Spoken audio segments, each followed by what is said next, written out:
with our lecture start about the types of chemical reaction। इसके previous video में हमने ये देखा है कि केमिकल रिएक्शंस जो होते हैं उनको इक्वेशन फॉर्म में कैसे हम लिखते हैं, बैलेंस कैसे करते हैं, एंडोथर्मिक रिएक्शन क्या होता है, एक्सोथर्मिक रिएक्शन क्या होता है। आज हम टाइप्स के बारे में बात करेंगे। केमिकल रिएक्शन 5 टाइप्स के होते हैं, ऑलरेडी आपको स्टार्टिंग में बता दिया गया था। First combination reactions, second decomposition reaction, third आपका डिस्प्लेसमेंट रिएक्शन, फोर्थ आपका double displacement reaction and fifth आपका ऑक्सीडेशन एंड रिडक्शन रिएक्शन। तो आज हम 2 टाइप्स के बारे में देखेंगे, एक कॉम्बिनेशन रिएक्शन के बारे में और दूसरा डिकम्पोजिशन रिएक्शन।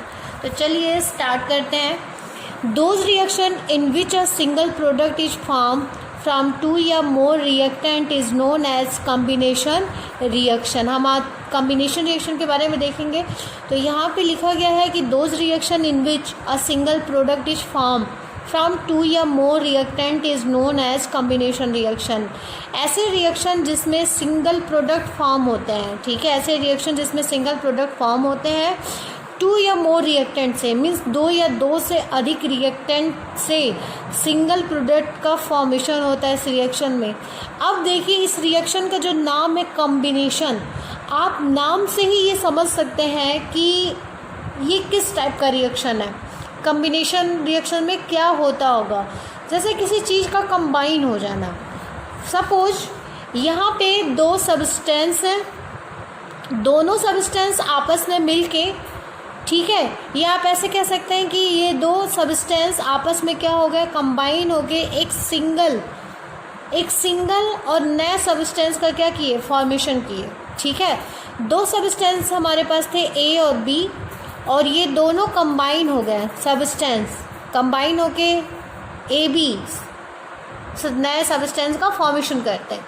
तो यहाँ पे एक सिंगल प्रोडक्ट हमें मिल रहा है, ये दोनों कंबाइन होके एक सिंगल प्रोडक्ट ही बना है। तो ये आपका होता है कॉम्बिनेशन रिएक्शन। ठीक है, तो कॉम्बिनेशन रिएक्शन में कोई भी 2 रिएक्टेंट हो या 2 से अधिक रिएक्टेंट हो, ज़रूरी नहीं है, या 2 ही हो सकते हैं, 2 से 3 हो सकते हैं, 4 हो सकते हैं, बट जो इनका प्रोडक्ट बनेगा, ठीक है, वो सिंगल बनेगा। प्रोडक्ट जो बनेगा वो क्या बनेगा, सिंगल। तो इसी को हम कॉम्बिनेशन रिएक्शन कहते हैं।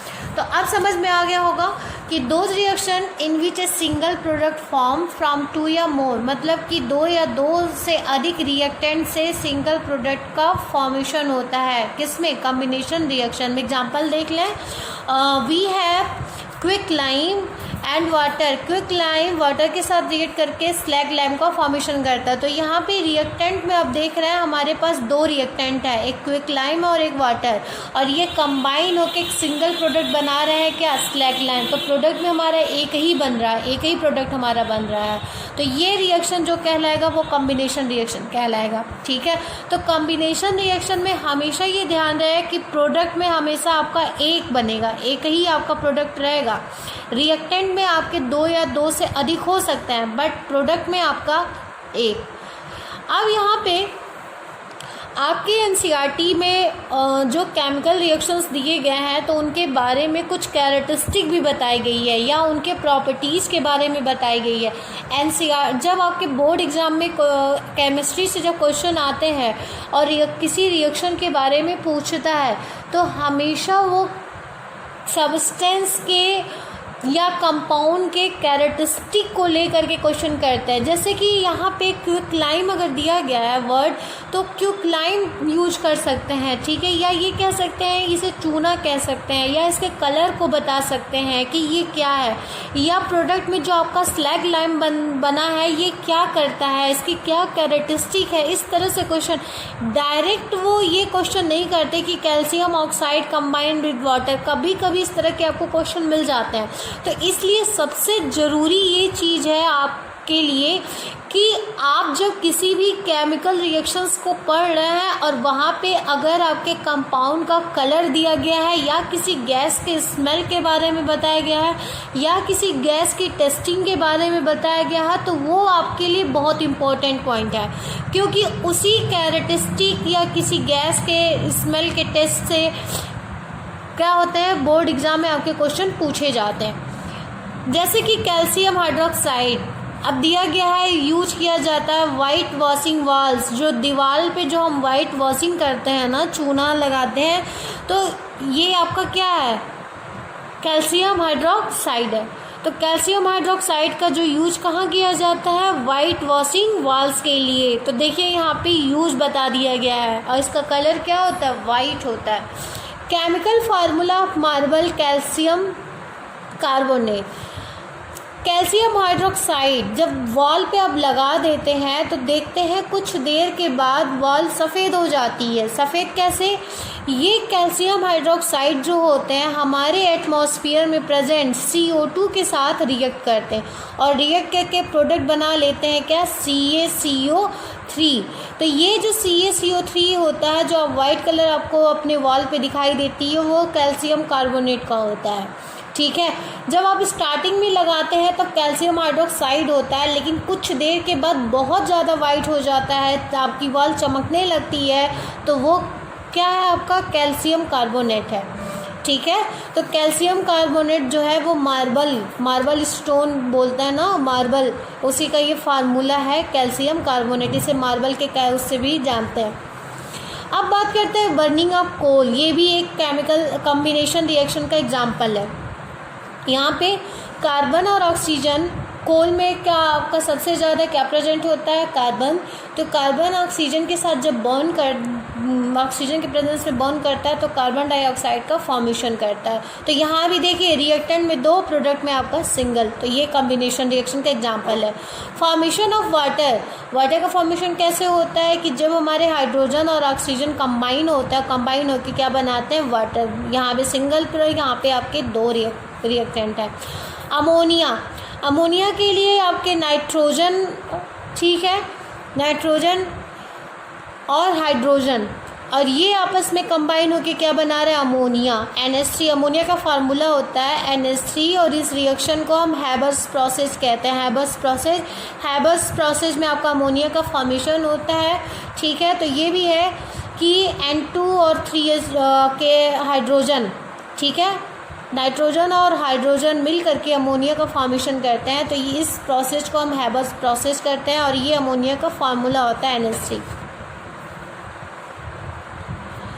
यहाँ पे एक और एग्जांपल है कॉम्बिनेशन रिएक्शन का। अमोनिया अभी दिखाया है ना, अमोनिया का फॉर्मेशन कैसे हो रहा है, नाइट्रोजन और हाइड्रोजन के कॉम्बिनेशन से। और यहाँ पे देखिए अमोनिया जो है जब आपके हाइड्रोजन क्लोराइड से रिएक्ट करता है, HCl से रिएक्ट करता है, तो अमोनियम क्लोराइड बनाता है, अमोनियम क्लोराइड। तो ये यहाँ पे सिंगल प्रोडक्ट बन रहा है अमोनियम क्लोराइड। तो ये भी कॉम्बिनेशन रिएक्शन का एग्जाम्पल है।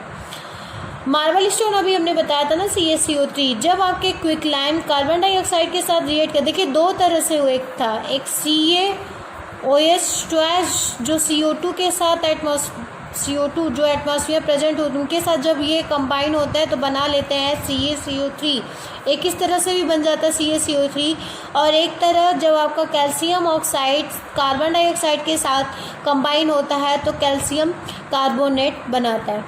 अमोनियम क्लोराइड, अमोनियम हमेशा अगर दिया है अमोनियम क्लोराइड तो यहाँ पे NH4 हो जाएगा। अगर अमोनियम है, अमोनिया अगर कहा जाता है तो NH3 कहा जाता है। बच्चे हमेशा कंफ्यूज रहते हैं, अगर उन्हें अमोनियम क्लोराइड फार्मूला लिखने के लिए दिया जा रहा है तो वो ऐसे लिखते हैं, NH3Cl लिखते हैं। ये गलत है आपका, अमोनियम क्लोराइड बोला जा रहा है। तो अमोनियम क्लोराइड का मतलब वहाँ पे हाइड्रोजन आपका कितना है, 4 है, और यहाँ पे आपका अमोनिया अगर कहा जाता है तो अमोनिया NH3। कॉम्बिनेशन में होता क्या है कि एलिमेंट के साथ कंबाइन होते हैं, एलिमेंट कंपाउंड के साथ कंबाइन होते हैं, या कंपाउंड के साथ। एक्चुअली अगर आप कहते हैं कि कैसे एलिमेंट कंबाइन होते हैं, आप जानते हैं 9th क्लास में आपने देखा है कि मैटर जो है सबसे स्मॉलेस्ट पार्टिकल किससे बने हैं, एटम से। एटम्स ही होते हैं कि जो हमारे केमिकल्स रिएक्शन में पार्टिसिपेट करते हैं, ठीक है, एलिमेंट नहीं करते हैं। और जब एक तरह के एटम को मिला दिया जाता है तो वो क्या बन जाते हैं, एलिमेंट। जैसे हमें बहुत सारे क्लोरीन के एटम है, उनको मिला देंगे तो वो फॉर्मेशन किसका कर देंगे, एलिमेंट का, क्लोरीन एलिमेंट का, ठीक है। तो एलिमेंट का कंबाइन होने का मतलब है कि एलिमेंट के जो एटम है वह केमिकल रिएक्शन में क्या कर रहे हैं, पार्टिसिपेट कर रहे हैं। तो कम्बिनेशन जो होता है वो 3 तरह से होता है। फर्स्ट है कि इसमें एलिमेंट कंबाइन होते हैं। सेकंड है एलिमेंट कंपाउंड के साथ कंबाइन होते हैं, ठीक। और थर्ड है कि कंपाउंड के साथ कंबाइन होकर के सिंगल प्रोडक्ट बनाते हैं। अब कहेंगे एलिमेंट, तो देखिए यहाँ पे हमने अभी रिएक्शन दिखाया ना N2H2 का, तो यहाँ पे कौन सा एलिमेंट है, नाइट्रोजन, और यहाँ पे कौन सा एलिमेंट है, हाइड्रोजन। तो नाइट्रोजन और हाइड्रोजन एलिमेंट मिल करके क्या बना ले रहे हैं, यहाँ पे अमोनिया बना ले रहे हैं। तो ये एलिमेंट का कम्बिनेशन हो गया। फिर बात करते हैं एलिमेंट कंपाउंड का। तो इधर देखिए कार्बन मोनोऑक्साइड जो होते हैं, कार्बन मोनोऑक्साइड CO, और यहाँ पे हमने लिखा है O2, ठीक है। अब यहाँ पे कार्बन मोनोऑक्साइड जब ऑक्सीजन के प्रेजेंस में बर्न करता है तो फॉर्मेशन कर लेता है किसका, CO2 का। तो यहाँ देखिए कार्बन मोनोऑक्साइड क्या है, कंपाउंड है। O2 ऑक्सीजन एलिमेंट है आपका ऑक्सीजन। तो यहाँ पे एक एलिमेंट है और एक आपका क्या है, कंपाउंड, और ये कंबाइन होके क्या बना ले रहे हैं, सिंगल प्रोडक्ट। कंपाउंड की बात करें तो हमारे पास एग्जांपल था ना NH3 प्लस HCl, ये दोनों कंपाउंड है। कंपाउंड कंबाइन होके क्या बना ले रहे हैं, सिंगल प्रोडक्ट NH4Cl। तो यहाँ कम्बिनेशन रिएक्शन में 3 तरह के कम्बिनेशन होते हैं। एलिमेंट का कम्बिनेशन होता है, एलिमेंट कंपाउंड का होता है, कंपाउंड का, और एलिमेंट के जो एटम होते हैं वही केमिकल रिएक्शन में पार्टिसिपेट करते हैं, ठीक है। तो ये आपका कम्बिनेशन रिएक्शन के बारे में हो गया। अब अगर हम इसकी कैरेक्टरिस्टिक के बारे में बात करें कि केमिकल रिएक्शन की कैरेक्टरिस्टिक क्या है, तो कम्बिनेशन रिएक्शन जो है वो ईजोथर्मिक, जितने भी कम्बिनेशन रिएक्शन होते हैं वो सभी ईजोथर्मिक होते हैं, क्योंकि इस रिएक्शन में एनर्जी रिलीज होती है। और आप जानते हैं कि जब किसी रिएक्शन में एनर्जी रिलीज होती है, एनर्जी बाहर निकलती है, तो उस रिएक्शन को हम क्या कहते हैं, ईजोथर्मिक।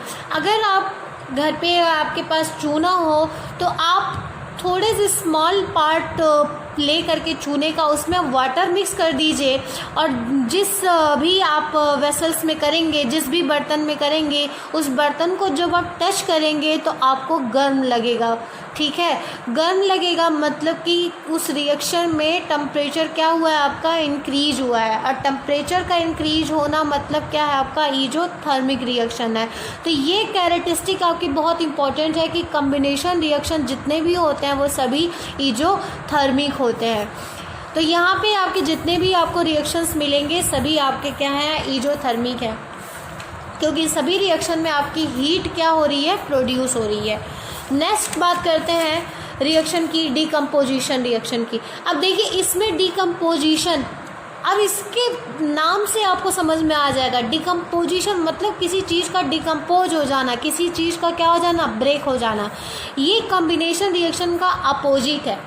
हमेशा बच्चे कंफ्यूज हो जाते हैं। डिकम्पोजिशन जहाँ भी वर्ड आता है तो उसे ध्यान में रखे रहिएगा, किसी का ब्रेक हो जाना। फॉर एग्ज़ाम्पल यहाँ अगर हमारे पास सब्सटेंस है और ये मान लीजिए आप इसे तोड़ेंगे इस सब्सटेंस को, तो ये सब्सटेंस कई पार्ट में क्या हो गया, ब्रेक हो गया, तो इसे हम कहेंगे ये डिकम्पोज हो गया। मतलब ये सिंगल सब्सटेंस कई पार्ट में क्या हो गया, ब्रेक हो गया, यही डिकम्पोजिशन रिएक्शन है। मीन्स कि सिंगल रिएक्टेंट जो होते हैं वो ब्रेक डाउन हो जाते हैं, टूट जाते हैं सिंपलर प्रोडक्ट में। सिंपलर मतलब कि सबसे सिंपल प्रोडक्ट में, ठीक है। ये कम्बिनेशन का जस्ट अपोजिट है। कम्बिनेशन में आपने देखा कि रिएक्टेंट में 2 या 2 से अधिक रिएक्टेंट मिल करके एक सिंगल प्रोडक्ट फॉर्म करते हैं, लेकिन डिकम्पोजिशन में क्या है कि एक सिंगल रिएक्टेंट, ठीक है, एक सिंगल रिएक्टेंट 2 से अधिक प्रोडक्ट का क्या करता है, फॉर्मेशन करता है। मीन्स कि एक सिंगल रिएक्टेंट ब्रेक हो करके 2 या 2 से अधिक प्रोडक्ट का फॉर्मेशन करता है, वही आपका डिकम्पोजिशन रिएक्शन है। यहाँ पे एग्जांपल हमने लिया है फेरस सल्फेट का, FeSO4, ठीक है। FeSO4 को जब हीट किया जा रहा है तो ये ferric oxide, sulphur dioxide, sulphur trioxide के फॉर्म में ब्रेक। आप देखिए एक सिंगल रिएक्टेंट से आपको कितने प्रोडक्ट मिल गए, 2, 3, 3 प्रोडक्ट मिल गया ना, ferric oxide, sulphur dioxide, sulphur trioxide. और हम बार बार कह रहे हैं कि केमिकल रिएक्शन में प्रेजेंट आप कंपाउंड्स की कैरेक्टरिस्टिक को जरूर देखेंगे। ये एनसीईआरटी की एक्टिविटी का क्वेश्चन है। First of all ferrous sulphate crystal लिया जाता है। Ferrous sulphate crystal, crystal word आ गया तो आप जानते हैं क्रिस्टल कैसे, वहाँ क्रिस्टल कैसे कि फेरस सल्फेट का सेचुरेटेड सोल्यूशन बनाया गया होगा, उसको कूल कर दिया गया होगा तो वो क्रिस्टल के फॉर्म में आ गया। तो फेरस सल्फेट में आपके कितने वाटर मॉलिक्यूल प्रेजेंट है? 7 वाटर मॉलिक्यूल प्रेजेंट है। तो ये कंपाउंड जो है वो क्रिस्टल फॉर्म में है। अब फेरस सल्फेट जब अपने क्रिस्टल फॉर्म में रहता है उसका कलर क्या होता है? ग्रीन। तो जब हम अभी से हीट करेंगे, फेरस सल्फेट क्रिस्टल को हीट करेंगे तो इसमें जो प्रेजेंट जो वाटर मॉलिक्यूल हैं वो लॉस हो जाएंगे, इवोपरेट हो गए। जब वाटर मॉलिक्यूल पूरी तरह से इवोपरेट हो जाएंगे तो बचा क्या? सिर्फ फेरस सल्फेट बचा। अब इस फेरस सल्फेट का कलर ग्रीन नहीं रहेगा क्योंकि इसमें प्रेजेंट जितने भी वाटर मॉलिक्यूल थे वो लॉस हो चुके। अब फेरस सल्फेट का कलर आपको क्या दिखाई देगा? वाइट कलर दिखाई देगा, वाइट। अब ये हीट हो करके ये डिकम्पोज हो जाएगा और डिकम्पोज होकर फेरिक ऑक्साइड बनाएगा जो सॉलिड होता है, फिर सल्फर डाइऑक्साइड, सल्फर ट्राइऑक्साइड जो दोनों गैस है। और अगर आप इस केमिकल रिएक्शन की टेस्टिंग करेंगे तो टेस्ट ट्यूब जहाँ पे ये जिस टेस्ट ट्यूब में ये केमिकल रिएक्शन हो रहा है तो वहाँ से कुछ आपको गैस की फ्यूम्स आपको दिखाई देंगी। उस गैस की फ्यूम्स को जब आप देखेंगे थोड़ा अपने हाथ से वो ब्लो करके अपने नाक के पास ले आएंगे। अब ये नहीं कि अपने नोच को, अपने माउथ को टेस्ट ट्यूब के पास ही लेके चले जाएं तो दिक्कत हो जाएगा। आप हैंड के हेल्प से ब्लो करेंगे कि अपनी तरफ थोड़ा फ्यूम्स को ले आए, देखे, स्मेल करे तो आपको सल्फ़र की स्मेल आएगी। मीन्स आपको पता चल जाएगा कि वहाँ पे सल्फ़र डाइऑक्साइड या सल्फ़र ट्राइऑक्साइड गैस का फॉर्मेशन हो रहा है। तो ये है डिकम्पोजिशन रिएक्शन का एग्जाम्पल। अब बात करते हैं कि डिकम्पोजिशन रिएक्शन जो होता है वो कई तरह से, जैसे कि हम जब सब्सटेंस को ब्रेक करते हैं तो हमें कई सारे एफर्ट्स लगाने पड़ते हैं। यहाँ पे क्या है कि एक सिंगल रिएक्टेंट, जो रिएक्टेंट में जो हमारे सब्सटेंस है, एक सिंगल सब्सटेंस, उसे हमें ब्रेक करना है। हमें ब्रेक करने के लिए कई सारे एफर्ट देने पड़ते हैं रिएक्शन को कराने के लिए। जैसे हमने हीट दिया, कुछ रिएक्शंस ऐसे होते हैं डिकम्पोजिशन रिएक्शन कि जो हीट के प्रेजेंस में ब्रेक होते हैं, टूटते हैं। कुछ ऐसे रिएक्शंस होते हैं कि जिन्हें इलेक्ट्रिसिटी, मतलब कि उन्हें इलेक्ट्रिसिटी दिया जाता है, करंट दिया जाता है कि जिसकी वजह से वो ब्रेक होते हैं। कुछ ऐसे भी होते हैं कि जिन्हें लाइट के प्रेजेंस में रिएक्शंस कराया जाता है। तो देखिए डिकम्पोजिशन रिएक्शन जो होता है वो कई तरह के वे में होता है, हीट, लाइट और इलेक्ट्रिसिटी। और ये बोर्ड एग्जाम के उससे तो बहुत ही इम्पॉर्टेंट है। हमेशा डिकम्पोजिशन रिएक्शन से आपके क्वेश्चन आते हैं और हमेशा ये पूछा जाता है कि जो डिकम्पोजिशन रिएक्शन जो 3 वे में अकर करते हैं, हीट, लाइट और इलेक्ट्रिसिटी, तो उनके एक एक एग्जाम्पल आप दीजिए। चलिए हम एक एक एग्जाम्पल देख लेते हैं। तो देखिए डिकम्पोजिशन रिएक्शन के लिए जो एफर्ट दिए जाते हैं वो 3 तरह से होते हैं, by heat, by electricity, by light. तो हीट, बाई हीट के द्वारा जो होता है उन्हें हम थर्मल भी कहते हैं। थर्मल वर्ड जहाँ भी होता है तो वो हीट से रिलेटेड होता है, हीट होता है, तो उसे हम थर्मल रिएक्शंस भी कहते हैं। इलेक्ट्रिसिटी हम उसे कहते हैं इलेक्ट्रोलाइसिस कहते हैं। बाई लाइट हम उसे फोटो कहते हैं। अब हम एग्जाम्पल देख लें कैल्शियम कार्बोनेट का। देखिए कैल्शियम कार्बोनेट एक सिंगल सब्सटेंस है और हमें इसे ब्रेक करना है, मीन्स हमें इसे तोड़ना है, हमें इसे डिकम्पोज करना है। तो आसानी से तो डिकम्पोज नहीं होगा, इसे बहुत ज़्यादा हीट देना पड़ेगा, बहुत ज़्यादा गर्म करना पड़ेगा। हीट देने की वजह से ये ब्रेक हो जाता है किस में? कैल्शियम ऑक्साइड में और किस में? कार्बन डाइऑक्साइड में। कैल्शियम कार्बोनेट को हीट जब किया जाता है तो वो डिकम्पोज हो जाता है कैल्शियम ऑक्साइड और कार्बन डाइऑक्साइड। तो ये एग्जाम्पल है आपका थर्मल रिएक्शन का, हीट के द्वारा ये डिकम्पोजिशन हुआ। सेकंड, सिल्वर क्लोराइड, ये सनलाइट के प्रेजेंस में डिकम्पोज होते हैं। सिल्वर क्लोराइड सनलाइट के प्रेजेंस में डिकम्पोज होते हैं और बना देते हैं सिल्वर और क्लोरीन। ठीक है, फॉर्मेशन किसका करते हैं? सिल्वर का और क्लोरीन का। फॉर्मेशन करते हैं। तो यहाँ देखिए सिल्वर क्लोराइड को डिकम्पोज करने के लिए हमें किसकी आवश्यकता पड़ी है, लाइट की आवश्यकता पड़ी है। लाइट के प्रेजेंस में ये सिल्वर और क्लोरीन फॉर्म में क्या होते हैं, चेंज हो जाते हैं। हमारे पास है इसी तरह का एक और एग्जांपल है सिल्वर ब्रोमाइड। सिल्वर ब्रोमाइड को भी ब्रेक करने के लिए हमें लाइट की आवश्यकता पड़ती है, सनलाइट की। तो ये ब्रेक होकर क्या बना लेते हैं, सिल्वर और ब्रोमीन बना लेते हैं। ठीक है, अगर देखा जाए तो ये जो आपका सिल्वर ब्रोमाइड है, इसकी कैरेक्टरिस्टिक क्या है कि ये यूज किया जाता था पहले ब्लैक एंड वाइट फोटोग्राफी। पहले के जो फोटो ब्लैक और वाइट में आते थे तो उसमें सिल्वर क्लोराइड का बहुत ही ज़्यादा यूज होता था। नेक्स्ट एग्जांपल है वाटर।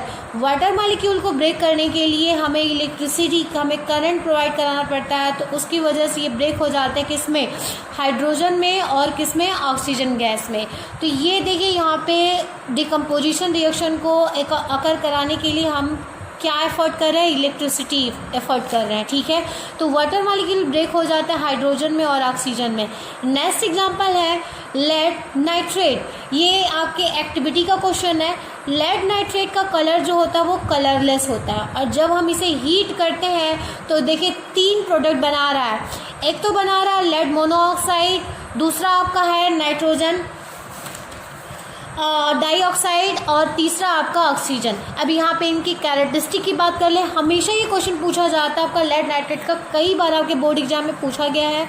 लेड नाइट्रेट का जो कलर होता है वो कलरलेस होता है, और ये फॉर्म करता है एक येलो प्रोडक्ट का। येलो जो कलर मिलता है इसमें वो लेड मोनोऑक्साइड का होता है। हमेशा ये ध्यान रहे, ब्राउन फ्यूम्स निकलते हुए दिखाई देंगे। ब्राउन फ्यूम किसका होता है, नाइट्रोजन ऑक्साइड का होता है। नाइट्रोजन डाइऑक्साइड का ब्राउन होता है, और यहाँ पे निकलता है आपका ऑक्सीजन गैस।